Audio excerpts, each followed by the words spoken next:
Okay, so hopefully you guys can see this pretty well. I'm gonna go ahead and show you guys how I changed the needle. I moved my safety guide here. All you have to do is kind of like push it up and out. This is not necessary for changing the needle, but so that you guys can actually see, I decided to do that. There we go.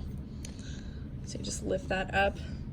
There's a little screw, black screw right here. I'm just gonna slide my screwdriver in there and turn it just like one turn. And then you should be able to pull your needle out.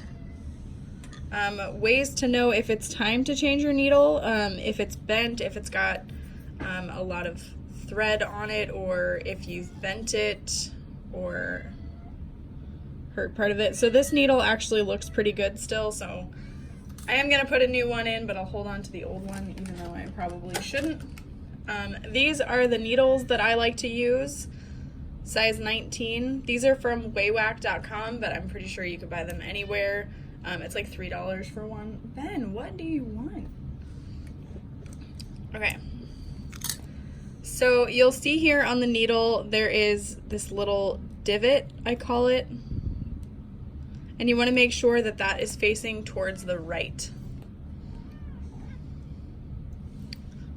So I'll go ahead and slide this in there. The needle is round. If you are used to a domestic machine, the needle has a flat side, but the industrial needles do not. So you can kind of see here that you're able to turn it. What I like to do is kind of tighten it. And that's when I can easily manipulate just how turned the needle is. So you just want to see the profile of the divoted section, and make sure it's pushed in all the way, and then you can kind of tighten it and then rethread. And are you laying on the needle? Yes, you are. You goober.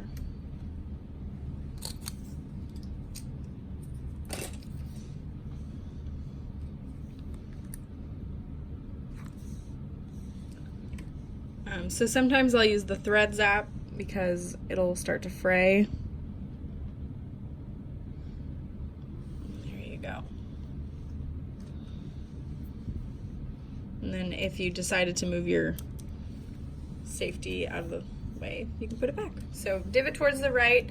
And then if you want to make sure, if you're new to putting your needle in the machine, just go ahead and have like a scrap piece of fabric so you can double check that you've inserted it correctly and your stitches look good, because you hate to get back into your project and realize you didn't quite put it in right. So thank you guys so much for watching. Make sure you subscribe, and if you have any other questions about maintenance on the machine or anything like that that I can help with, leave a comment below. Thanks.